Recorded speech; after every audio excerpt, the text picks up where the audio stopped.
솔로몬이 죽은 다음에 이스라엘이 남북으로 나뉘어지게 됩니다. 남왕국 유다는 솔로몬의 아들 르호보암이 왕이 되었고, 북왕국 이스라엘은 여로보암이라는 사람이 왕이 됩니다. 근데 북왕국 이스라엘은 비극적인 역사를 겪게 됩니다. 여로보암이 22년 동안 나라를 다스리면서 완전히 하나님을 떠났습니다. 여기저기 우상을 만들어 놓고 백성들로 하여금 우상에게 절을 하게 만듭니다. 그 이후로 이스라엘 왕들은 하나같이 우상을 섬기고 악정을 펼쳤는데, 이스라엘의 7대 왕 아합에 이르러서는 그 악이 정말 절정에 달하게 됩니다. 아합에 대해 성경은 이렇게 말씀합니다. 오므리의 아들 아합이 그의 이전의 모든 사람보다 여호와 보시기에 악을 더욱 행하여, 이렇게 아합은 이스라엘 전 역사를 통해서 가장 악한 왕이었습니다. 근데 아합보다 더 악한 사람이 있습니다. 아합의 부인 이세벨입니다. 이스라엘 역사상 남녀를 합쳐서 가장 악한 사람을 뽑는다면 단연 이세벨이 금메달입니다. 한 번에 이런 일이 있었습니다. 나봇이라는 사람이 포도원을 갖고 있었는데, 이 아합이 이 나봇의 포도원을 무척이나 탐냈습니다. 그 이유는 그 포도원에 채소를 심고 싶었다, 이렇게 말씀합니다. 아합은 요즘 말로 하면 주말 농장에 관심이 있었던 사람 같습니다. 하지만 나봇이 이건 내 조상에게 물려받았기 때문에 절대로 팔 수 없다 하자, 아합은 너무 속이 상해서 정말 밥도 안 먹고 침대에 누워 있었습니다. 성경이 이렇게 표현합니다. 아합이 근심하고 답답하여 왕궁으로 돌아와 침상에 누워 얼굴을 돌리고 식사를 아니하니. 그래서 이세벨은 그 길로 나가서 거짓 증인 두 사람을 매수하고 나봇이 하나님과 왕을 저주하였다는 누명을 씌우고 돌로 쳐 죽입니다. 그래서 아합은 신이 나서 포도원을 차지하러 달려나갔습니다. 자, 이렇게 가장 악한 왕의 가장 악한 부인 두 사람이 만나서 정말 이스라엘은 그야말로 앞이 전혀 보이지 않는 암흑기로 빠져들어가고 말았습니다. 그런데 이때 하나님께서 한 사람을 보내셨습니다. 엘리야 선지자입니다. 암흑 가운데 빠진 이스라엘 백성들을 그냥 내버려 두지 아니하시고 하나님의 사람을 보내셔서 회개를 촉구하셨습니다. 자, 엘리야는 아합 앞에 서서 이렇게 외칩니다. 내가 섬기는 이스라엘 하나님 여호와께서 살아계심을 두고 맹세하노니 내 말이 없으면 수년 동안 비도 이슬도 있지 아니하리라. 엘리야가 비야 내려라, 이슬아 내려라 이렇게 할 때까지는 비도 이슬도 이제 이 땅에 내리지 않을 것이라는 얘기입니다. 그런데 그 다음 얘기가 이상하게 전개됩니다. 하나님께서 엘리야에게 너는 여기서 떠나 동쪽으로 가서 요단 앞 그릿 시냇가에 숨으라 말씀하십니다. 왜 숨으라고 하십니까? 아합 앞에서 큰 소리 치라 하실 때는 언제고 또 이번에 숨으라고 하십니다. 그런데 하나님께서 엘리야에게 그릿 시냇가에 숨으라 말씀하셨습니다. 그릿이라고 하는 말씀은 단절이라는 뜻을 갖고 있습니다. 그릿 시냇가는 세상의 모든 것과 단절되는 곳입니다. 하나님께서 세상의 모든 것 단절된 것에 엘리야를 몰아넣으시고 이제부터 하나님의 사람으로 훈련을 시작하신 겁니다. 이 본문에 기록되어 있지 않지만 엘리야는 이렇게 물었던 것 같습니다. 하나님, 그러면 거기서 무엇 먹고 삽니까? 그래서 하나님은 그 시냇물을 마시라. 내가 까마귀들에게 명령하여 거기서 너를 먹게 하리라 말씀하십니다. 여러분, 왜 하필이면 까마귀입니까? 뭐 까마귀가 입이 크면 얼마나 크다고 먹을 것을 가져다 주면 얼마나 물어다 주겠습니까? 이왕 시키려면 사람한테 사람을 시켜서 도시락을 배달을 시켜 주실 것이다. 아니면 하다못해 강아지를 시켜서라도 먹을 것을 날라 주실 수 있는데 왜 하필이면 까마귀인지 모르겠어요. 더욱이 까마귀는 부정한 짐승입니다. 율법에 의하면요, 까마귀는 제물로 드려도 안 되고 먹을 수도 없는 짐승입니다. 자, 그럼 이렇게 생각해 봅시다. 만약에 북한에서 어떤 사람이 김정은에게 욕을 하고 도망쳐서 숨어버렸습니다. 어떻게 되겠습니까?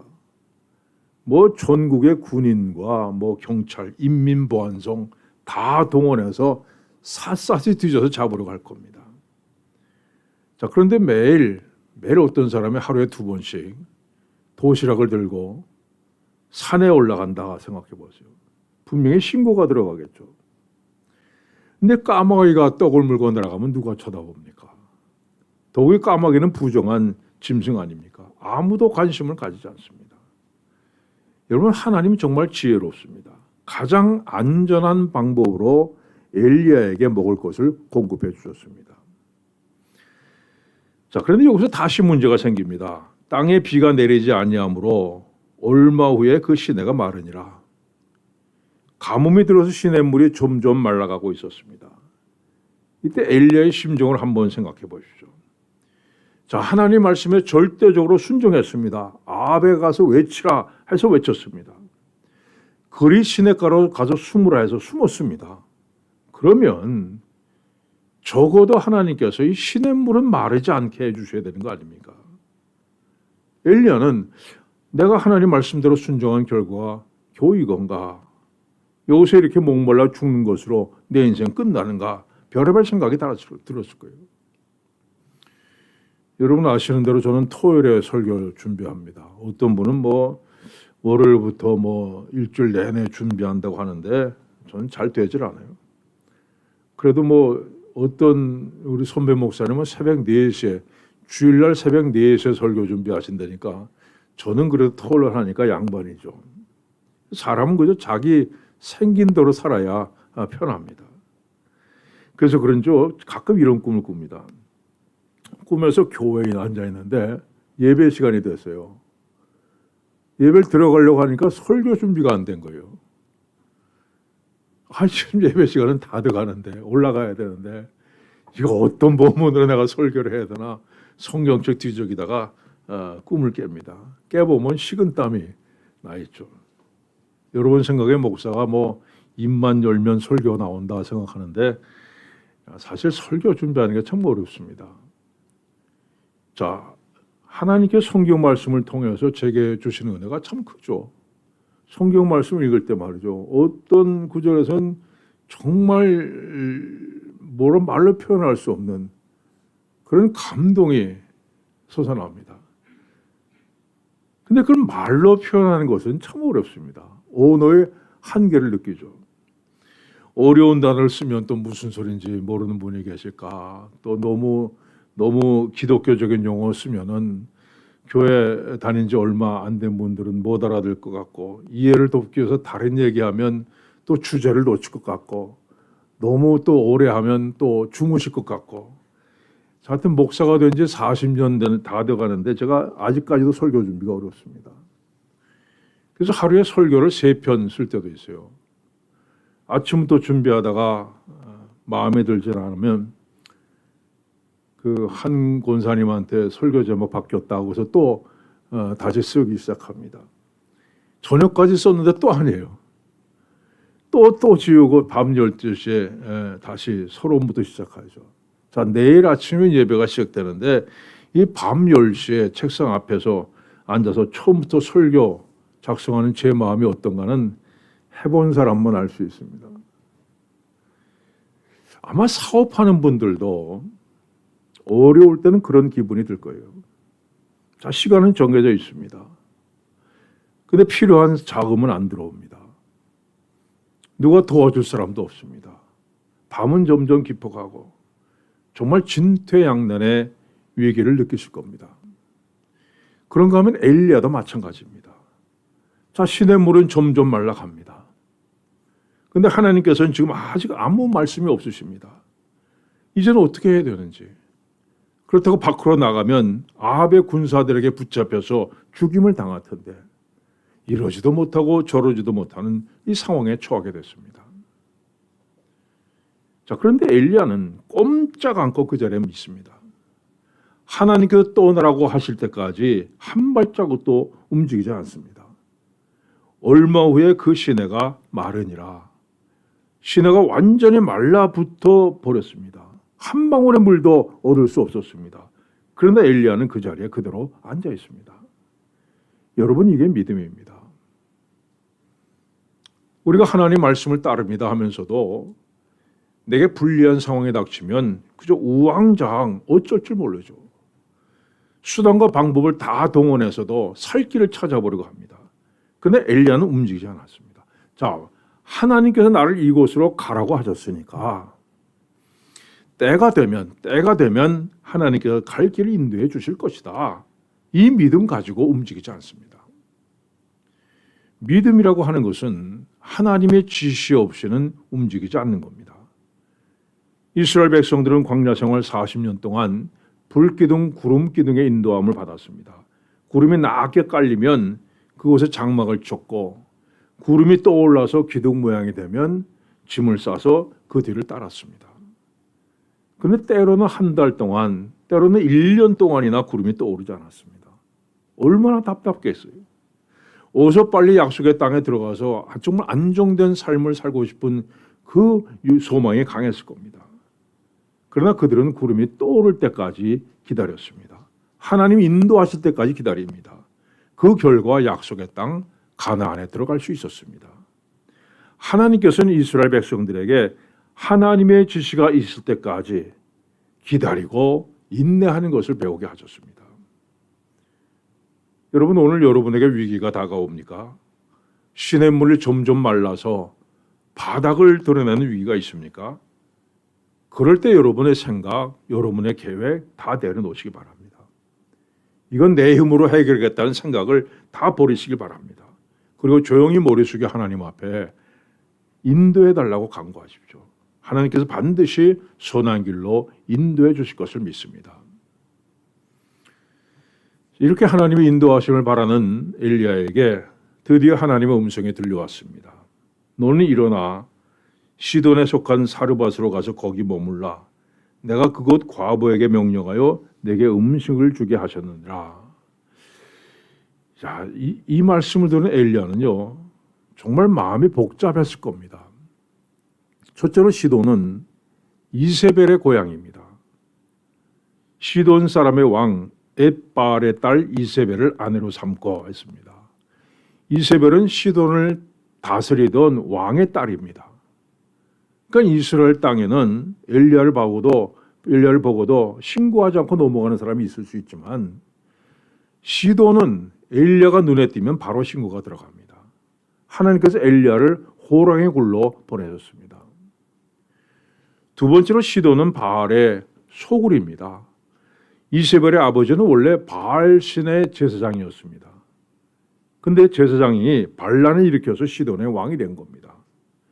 그래서 이세벨의 아버지 이름이 엣바알입니다. 엣바알은 바알이 여기 있다는 뜻입니다. 그리고 이세벨이라는 이름 역시 바알이여 어디 계시나이까 하는 뜻입니다. 이 이름만 봐도 정말 시돈 사람이 얼마나 바알을 극성스럽게 섬겼는가를 알 수 있습니다. 세 번째는 왜 하필이면 과부에게 보내시는가 하는 겁니다. 이 당시에는 과부, 고아하면 가난한 사람, 불쌍한 사람, 연약한 사람 대명사입니다. 자, 지금 먹고 마실 것이 없어서 다른 곳으로 보내주실 거면 이왕이면 좀 괜찮게 사는 집으로 보내주실 거지 왜 하필이면 과부에게로 가라고 하시는 겁니까? 자, 그래서 엘리야는 복잡하고 정말 불안한 마음으로 120km를 걸어서 시돈에 도착합니다. 그가 일어나 사르밧으로 가서 성문에 이를 때에 한 과부가 그곳에서 나뭇가지를 줍는지라. 근데 엘리야는 지금 만난 이 여인이 하나님께서 말씀하신 그 여인인지 알 수가 없었습니다. 그 시험을 합니다. 그릇에 물을 좀 가져다가 내게 마시게 하라.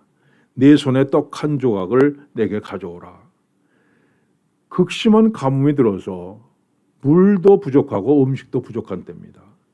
근데 물을 달라는 것도 무리한 요구인데 떡까지 달라고 합니다. 보통 사람 같으면 별 미친 사람 다 보겠대 하면 돌아설 거예요. 근데 이 여인은 이 요구에 순종합니다. 더욱이 이 여인이 이렇게 말합니다. 당신의 하나님 여호와께서 살아계심을 두고 맹세하노니.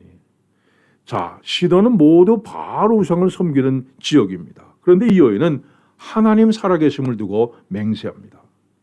그래서 엘리야는 이 여인이 하나님께서 준비하신 그 여인이구나, 이걸 알았습니다. 그런데 이 여인이 무엇을 맹세합니까? 당신의 하나님 여호와께서 살아계심을 두고 맹세하노니 나는 떡이 없고 다만 통에 가루 한 움큼과 병에 기름 조금뿐이라. 내가 나뭇가지 둘을 주워다가 나와 내 아들을 위하여 음식을 만들어 먹고 그 후에는 죽으리라. 이제 마지막 식량밖에 없다는 겁니다. 그래서 나와 내 아들이 마지막 최후의 만찬을 같이 하고 죽으려고 한다는 겁니다. 그래서 엘리야가 이렇게 말합니다. 이스라엘의 하나님 여호와의 말씀이 나 여호와가 비를 지면에 내리는 날까지 그 통에 가루가 떨어지지 아니하고 그 병에 기름이 없어지지 아니하리라 하셨느니라. 자, 내가 그 마지막 남은 식량 가지고 만약 나에게 떡을 만들어 주면 앞으로 식량이 떨어지지 않을 것이라는 겁니다. 여러분, 이거 정말 커다란 시험입니다. 이 여인은 이거 마지막 식량 먹고 아들하고 나눠 먹고 죽으려고 하고 있습니다. 근데 그걸 이 엘리야가 자기 앞으로 가져오라고 말씀합니다. 자, 내가 하나님의 말씀을 믿고 마지막 식량을 포기할 수 있느냐는 겁니다. 이 엘리야가 배가 고파서 하는 얘기 아닙니다.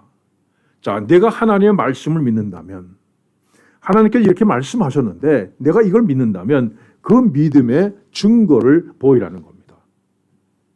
엘리야는 이 여인에게 하나님의 말씀을 믿는 믿음 가운데로 들어오라고 요구하고 있습니다. 그런데 이 여인은 어떻게 합니까? 그가 가서 엘리야의 말대로 하였더니 이 여인은 마침내 믿음 가운데로 들어왔습니다. 갈등하는 마음, 고민하는 마음을 버리고 믿음 가운데 들어옵니다. 하나님께서 말씀하셨으니 그대로 이루어질 것을 믿고 마지막 식량을 포기했습니다. 그 결과가 뭡니까? 여호와께서 엘리야를 통하여 하신 말씀같이 통에 가루가 떨어지지 아니하고 병에 기름이 없어지지 아니하리라.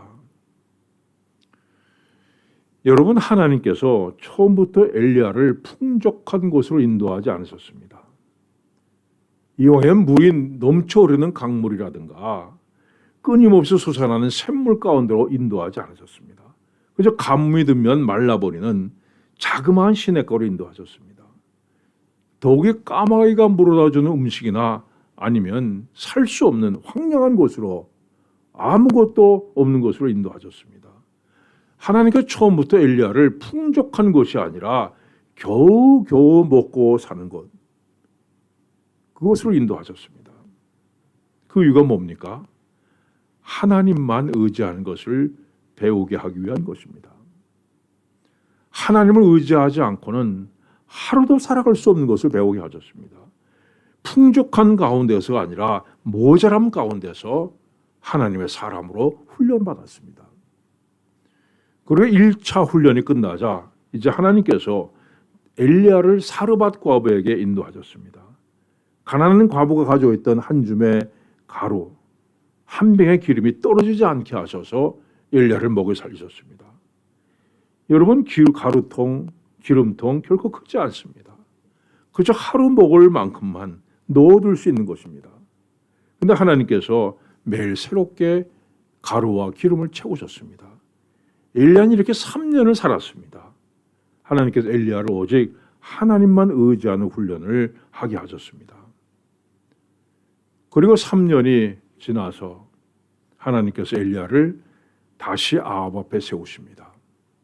그리고 갈멜산에서 450명의 바알 선지자들과 대결하게 하시고 놀라운 승리를 거두게 하셨습니다. 사랑하는 여러분, 사르밧이라는 단어는 훈련이라는 뜻을 가지고 있습니다. 또 도간이라는 뜻을 가지고 있습니다. 하나님께서 엘리야에게 놀라운 승리를 거두게 하시기 위해서 3년 동안 엘리야를 훈련하셨습니다.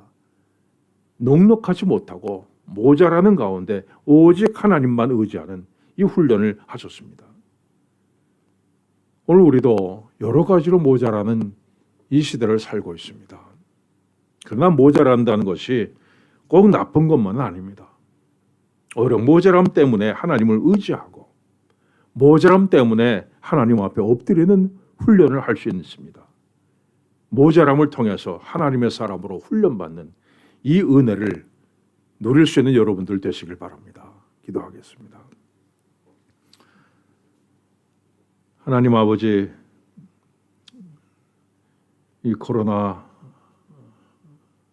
19로 인해서 온 세계가 1년이 넘게 소동을 치고 또 여러 가지 면에서 풍족함이 없이 모자란 시대를 살아가고 있습니다.